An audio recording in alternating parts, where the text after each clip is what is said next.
This is the Lone Crater YouTube. We hope this video helps. You start by securing data and preparing installation media so nothing breaks. First, back up your files to an external drive or cloud and confirm restoration works. Once done, create 2 bootable USBs, one per OS using reliable tools. Label each to avoid confusion. Next, boot into your current OS and shrink a partition or allocate a separate physical disk, leaving unallocated space for the second system. This prevents accidental overwrites and makes installation straightforward. You continue by installing the second OS with attention to firmware and bootloaders.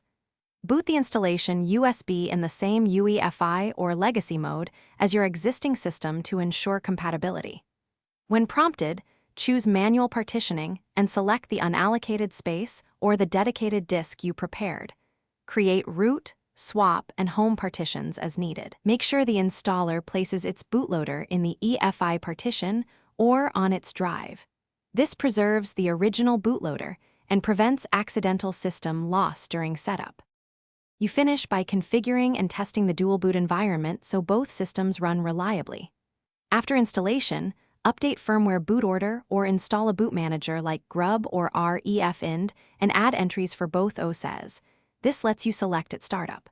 Boot into each OS to install drivers, apply updates, and verify access to shared data partitions. Fix file permissions if necessary. If the system fails to boot, use a rescue USB to repair EFI entries or restore the previous. Thanks for watching. Consider subscribing if we helped you.